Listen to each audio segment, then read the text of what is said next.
Squiz Kids acknowledges the traditional owners of the lands on which we podcast, the Turrbal and Gadigal people. Squiz Kids! It's your daily news fix. Fun, free, fresh.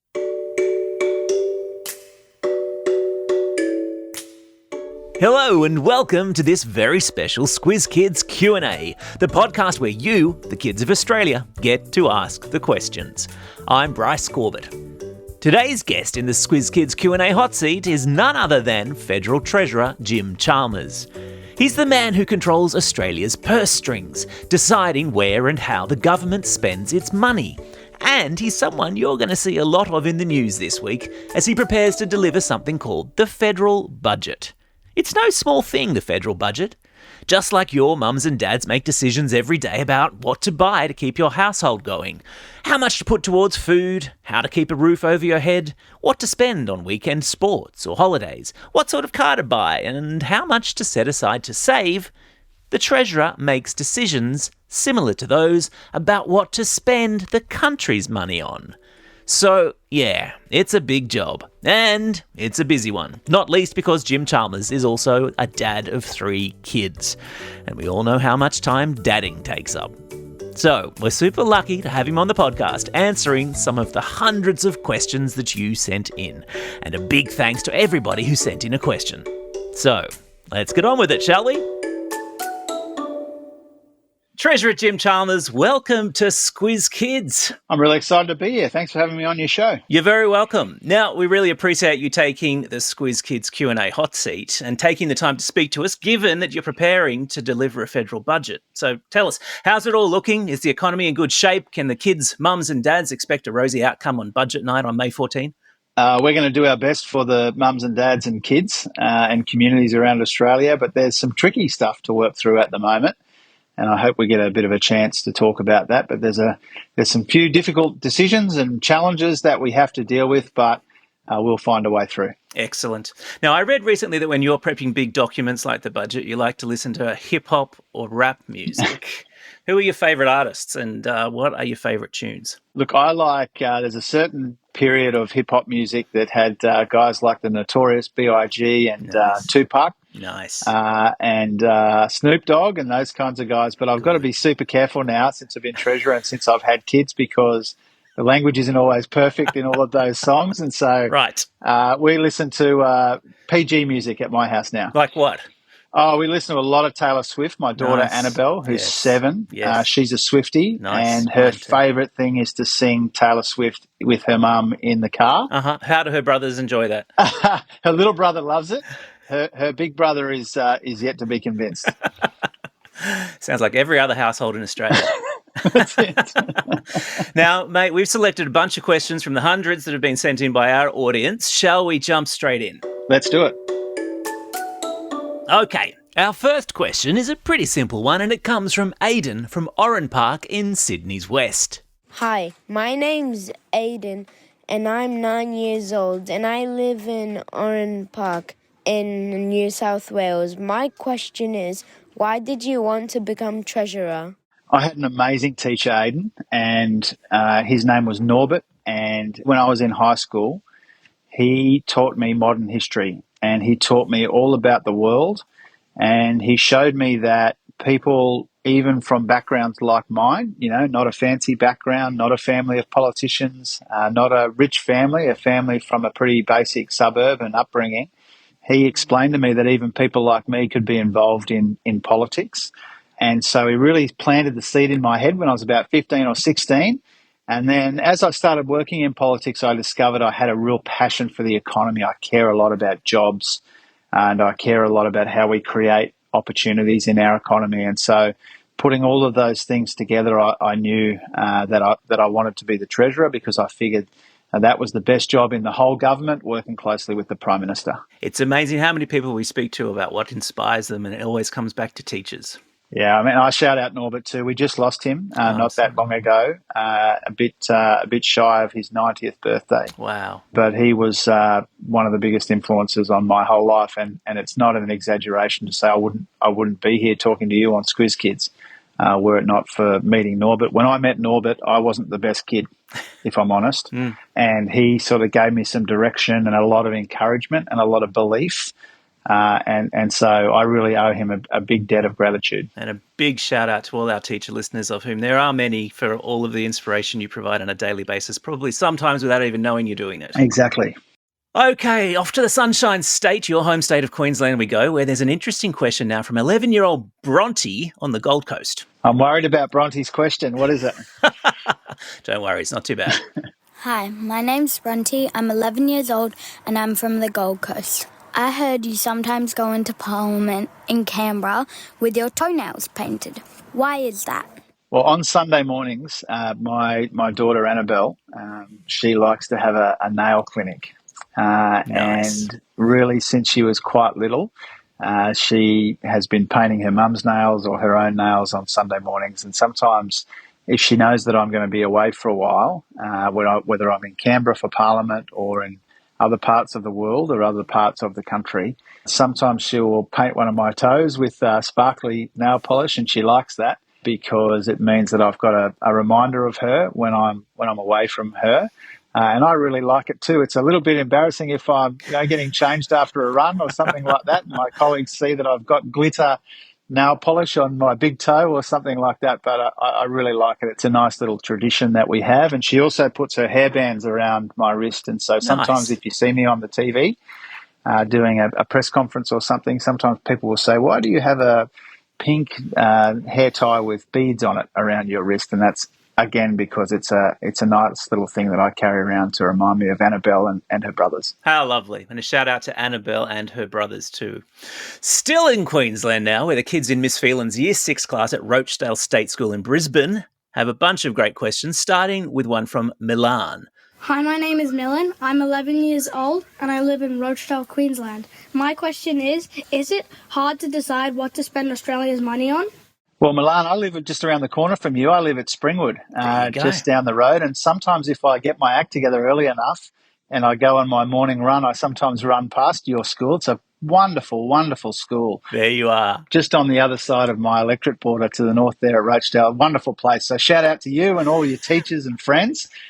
Great, great place. Sometimes when it's really hot, I see that pool at the front of your school and I think, geez, it wouldn't be a bad idea to have a couple of laps in your lovely pool. Have you ever had a sneaky dip? I haven't. No. I haven't, but it's crossed my mind that it'd be obviously I couldn't do that, but I think about the students of Rochdale quite a bit actually. And in terms of your question, it is really hard. It's really hard to work out what to spend the public's money on, and that's because you can't do everything. You can't. I would like to build more hospitals and more schools, and we do build a lot, but you can't do everything that you want to do. And so it's hard to work out, whether to spend some taxpayer money on one thing or another thing when those things are both important. And so you've got to make decisions about which ones you do now and which ones you do later, which ones you can afford to do and which ones you can't do. And so it's a really good question because it allows me to be really, really honest with you. It's not an easy job. It's a really hard job. And that's one of the things that I find appealing about it. I like it that it's difficult, but it does mean sometimes you sit there with the Prime Minister and your other colleagues in the government and you try and think, well, we want to do both of those things, but we can only do one. And that can sometimes be hard. Yeah, I'm sure. Tough choices to make. Still at Rochdale State School, and it's over to Reynold, who, it has to be said, has a little bit of a curly one. Hi, my name is Reynold and I'm 11 years old and I live in Rochdale in Queensland. My question is, what would happen if you accidentally misspent Australia's money? Well, I'm not sure, to be honest. I don't think I've done that yet. But I think the best thing to do, whether it's in my line of work or at school or the jobs that your mums and dads and friends' parents do, is if you get something wrong, you try and fix it. You fess up and you try and fix it. And I haven't done that. I haven't, to my knowledge, misspent anybody's money yet. But if that did happen, get to the bottom of it, front up and you fess up and you try and work out a way to fix it. Good advice. One final question from the Year 6 class at Rochdale State School, and a shout out to their excellent teacher, Danny Phelan. And it's a very perceptive question from Ahmed. Hi, my name is Ahmed. I'm 11 years old and I live in Rochdale in Queensland. My question is, have you ever regretted a decision you've made as treasurer? Oh, Ahmed. So the good thing about these Roachdale kids, by the way, is there's a good high school just around the corner. And I went and spoke to their economics class There you go. a couple of months ago. Some really, really sharp high school students as well. So hopefully some of these kids from Roachdale go around the corner to Roachdale High. They've got a great economics program. I'm sure they will. And I'm sure if you're up Yeah. for it, they'd be more than happy to welcome you into their classroom, because I know the teacher there's very engaged. Yeah, that'd be cool. I'd love to do that. Look, I haven't regretted a decision that we've taken. Not a big thing, but what happens sometimes is you get asked questions about something and you explain it a certain way, and you go back to your office or you go home or you're sitting on the couch watching the football and you think, geez, I really wish I'd said that differently or I'd explained that differently. And I think it's a really good skill for people to have, whether it's in jobs like mine or other jobs, to have the capacity to learn, from the way that you do things. And so I don't think I've made a big mistake, or there's not a sort of a big call that I've made where I've thought later that was completely wrong. But there are lots of little times where you think, I probably could have explained that differently in that meeting or in that interview, or there's things I could have done better, or maybe that policy that we announced would have been better this way than that way. But in terms of the broad direction of things, I'm so far pretty happy with the big calls that we've made. Well, that's good. Let's hop across the continent now to Western Australia, where Kenzie from Beaconsfield Primary School has a question. Hi, my name is Kenzie. I'm 11 years old and I live in Hamilton Hill in WA. My question is, how do you handle the pressure of managing the government's money? Well, there's two sets of answers here, I think. I'll try and tell you as quickly as I can, because I think that they are the secret to working. All right. So two sets. The first set of two things is people do a lot of studies about what makes people happy at work. And the two things that matter at work are whether you think you're doing something that matters and whether you like the people that you work with. And so in a high-pressure job like mine, I don't have any trouble convincing myself that what I do matters. I feel like it's important. Mm-hmm. But really, in terms of the pressure, I've got some really wonderful colleagues in my own team, but also in the government. There's a great friend of mine called Katie, who is in a ministry just like mine. And I find that because we share the pressure, we can deal with it more effectively. So having good friends who you can rely on and trust is part of it, and doing something important. That's the first bit. The second bit is having the ability to switch off. For me, it might be running, it might be swimming in the ocean, it might be listening to hip-hop music, it might be reading books, it might be watching football, might be playing basketball with my kids, spending quality time with my children. All of these sorts of things to try and let off some steam. I think that's really important too. Good advice. All right, are you ready for another curly one, Treasurer? I am. I'm ready. All right, good, because 11-year-old Olive from the farming community of Corowa in New South Wales has one for you. Hi, my name is Olive. I'm 11 years old and I live near Corowa on the Murray River in New South Wales. My question is, we hear a lot about the cost of living and families struggling. How come the government donates millions of dollars to other countries when it could help these families? Thank you. Olive, I really like hard questions, and I really respect people who've got the courage to ask things that might be difficult. So I really wanted to give you a kind of a virtual pat on the back for asking a tough one. I appreciate it, and I appreciate the communities like yours, the farming communities, regional communities, agricultural communities like yours. They're so important to our country. Look, the overwhelming majority of money in our budget goes to people here in Australia. There's a very, very small sliver where we try and be good citizens of the world, where we try to recognise that our own security here in Australia is a little bit dependent on whether our neighbours are safe and secure and prosperous as well. And for that little bit of money that we give out of the budget, we get a huge return on it, whether it's closer relations with our neighbours, whether it's trading relationships, whether it's national security. And all of these things are really important to us. And so I understand that when I'm out and about in the community and here indeed on this podcast, some people would like us to give more to the international community. Some people would like us to give less. That's fine. Everyone has a view. And in my experience, most people have got good intentions and they might strike a slightly different balance. But the balance that we're trying to strike is to overwhelmingly help people here in Australia with these cost of living pressures, which are significant. at the same time as we spend a little sliver of the budget being a good friend to our neighbours in the world. All right. I think you handled that pretty well, don't you, Olive? Now, here's a question and it's a question, in fact, we had from lots of kids. Take it away, Olive, another Olive, this time from Fremantle. Hi, my name is Olive. I am 11 years old and I live in Beaconsfield in WA. My question is, was this your dream job? And if not, what did you want to be as a kid? Well, thanks, Olive. And I've got to say, if you live in Freo, that's just one of the most beautiful parts of Australia. And my buddy, who's called Josh Wilson, he's your federal member of parliament. So you've hit the jackpot twice. You got Josh, and you get to live in Freo. So well done. That's 2 from 2 as far as I'm concerned. Look, when I was a little kid, I wanted to either be a truck driver. My dad was a driver, or I wanted to be a pilot. I was obsessed with planes when I was a little kid, and for a while I wanted to be that. But once I started thinking in high school and I met that great teacher we were talking about before, I started to think about, imagine if there was a job where you could be like a journalist and write things, you could be like a social worker and help people, you could be like an economist and care about jobs and money and wages and things. And you could be like a legal aid lawyer where if people were in trouble, you could help them out in the legal system.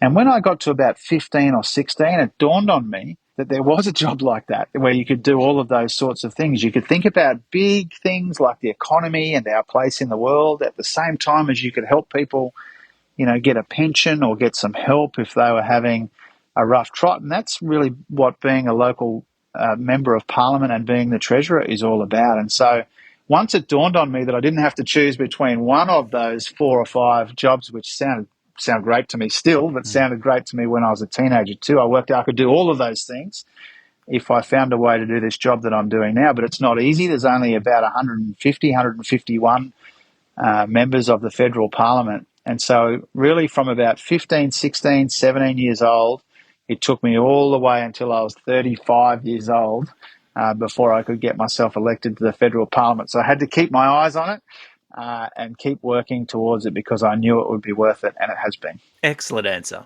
Now, Treasurer, they say a way to a person's heart is through their stomach. Is that true of you? Unfortunately, it is, and that's why I need to do so much running. And so my favourite thing to eat, and it comes back to what we were saying before about the Sunday morning nail clinic at our house, we like making pancakes on Sundays. Nice. And I like making banana pancakes with the blueberries in it. Ooh, nice. And so that's probably my favourite thing to eat, not just because the food is delicious, but because I like the actual process of making them with my youngsters at home, my little maniacs at my house. And so I really enjoy that. So that's probably my favourite thing to eat. But I like cooking a whole bunch of stuff. And do they the little monsters at home clean up after themselves, or is it like every other house in Australia? No, I'm the cleaner upper. Yeah, I'm usually the cleaner upper. That sounds very familiar. Yeah, I know my place. Yeah. A little change of pace now as we go to 10-year-old Lucy in Sydney, who has a question about a topic that we talk about a lot here on Squiz Kids. Hi. My name is Lucy, and I'm 10 years old from Sydney. We've been doing news hounds in class, where Squiz E, the news hound, tells us to stop, think, and check when we're online. My question is, have you ever fallen for misinformation or fake news? And why do kids need to be on the lookout for it? Oh, look, I can't tell you, Lucy, how happy I am that you are thinking about these things, because one of the things that worries me most about what being a kid is like now compared to being a kid when I was a kid is this just all of this stuff that comes at you guys online, and often it is hard to tell whether something is real or not real. And so learning those skills from Squizzy is so important. I just can't encourage you enough. It's so important. And there is sometimes where I might be flicking through social media and I'll see something and I'll think, I didn't realise that, and I'll think it doesn't sound quite right, and I'll use my own frame to try and work out, well, hang on a minute, it's not from a source that I trust, and it's it's in an area that doesn't sound right to me, and so we need to be questioning. And in my line of work, it can be quite damaging because sometimes a piece of misinformation will take hold and it will scare people. and we will get a lot of calls in my office from people who are really scared about something that they've seen online, and we have the opportunity to explain to them why it's not right, but not everyone gets that opportunity. So I'm not sure what words that Squizzy uses to explain it, but be careful and be cautious and be questioning, and have the ability to understand what is a trusted source and what is not a trusted source. And one of the reasons why I've wanted to come onto the podcast is because for every news source which is dodgy, which is not good, on social media, we need to make sure there's heaps of quality on there as well, so you can find important news and opinions too. And that's true of the national media landscape, but it's true of social media as well. Yep, you're speaking our Squiz Kids language, Treasurer. That's good. A question now from 7-year-old Annabelle in Northcote, Melbourne, which hopefully reveals a bit more about the man behind the politician. Hi, my name is Annabelle. I am 7 years old and I live in Northcote in Victoria. My question is, what is your favourite sport? My favourite sport to play is basketball. I grew up as a basketball kid, and I worked in a basketball stadium for years, and I coached kids and I refereed and I worked in the office at the stadium, and it was really a huge part of my life. Yeah. And one of the great joys right now is my 9-year-old, his name is Leo, and my 5-year-old, his name is Jack. They both play basketball now. And so I'm back knocking around basketball stadiums on weekends. Nice. Which is so much fun. I love playing it. I love watching their games. And I also love the Broncos, and so I watch a lot of rugby league too. And in basketball terms, are you more of a 3-pointer or a slam dunker? I'm more of a 3-point shooter, but not elite, let's say, at that either. But the Chalmers men are not especially tall, so we typically play out near the 3-point line. Nice. And strategic. Strategic, not obvious. Yeah, I like it. That's right, and we take great satisfaction from passing the ball to others who might dunk it. Very nice. Team players, I like it. Now, we're almost done, Treasure. How are you travelling in the Q&A hot seat? Just to check in, not too squirmy, I hope? I'm loving it. I love the variety in these questions. They're very smart questions. Look, Australian kids are smart. Squiz Kids audience, I've never ceased to be amazed by how clever they are. Yeah. Now, here's a little bit of typical 10-year-old cheek from Felix in Maruka, who I think you might agree with me has a bright future ahead of him as a press gallery journalist. Hi, my name is Felix. I am 10 years old from Maruka. My mum says being the treasurer is a bit like being the vice captain at school. Wouldn't you prefer to be the school captain? That is a cool question, Felix. So well done, and well done to your mum. I like being the vice captain, and not because the main reason for that is, and you'd know this in your own class, if there's another student in your class who you think would do a better job at being the captain, then you support them, and that's the position that I'm in. I've got a buddy called Anthony Albanese.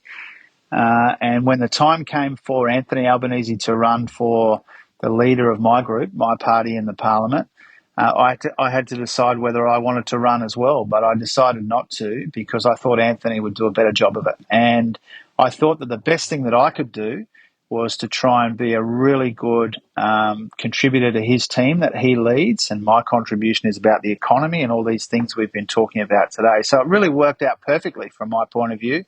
There was somebody who I thought would be great at the job, and he is. And there was a place for me to make a big, big contribution that wasn't necessarily as the captain, but as a key player in the team. Well, Treasurer, that's it. You've survived the Squiz Kids Q&A hot seat. Well done. Do you think your kids will be proud? Oh, I hope so. I certainly gave them a shout out. They usually like that. Yep. And I think they'd like the idea that we were able to talk to so many kids around the place about the things that we like doing. And what I hope that you think about the sorts of things that you might want to do when you finish school and when you go to work, and the sorts of things that you might want to do with your kids when you're as old as me. And if it does that, then I think that would be a really, really great use of all of our time. Absolutely, couldn't agree more.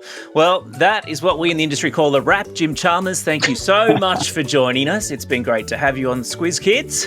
I really appreciate it, and I hope to be back another time. And if you ever need help teeing up other people that you'd like to have a chat to on Squiz Kids, let me know and I'll give you a hand with that too. You may be sorry you said that.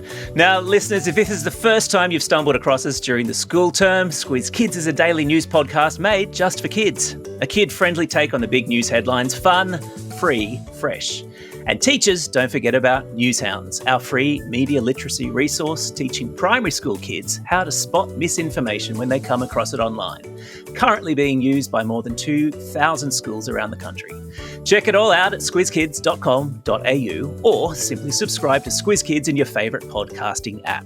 For now, this is Bryce Corbett signing off, and as is customary with our Q&As, we're going to ask our special guest to do the traditional Squiz Kids sign-off.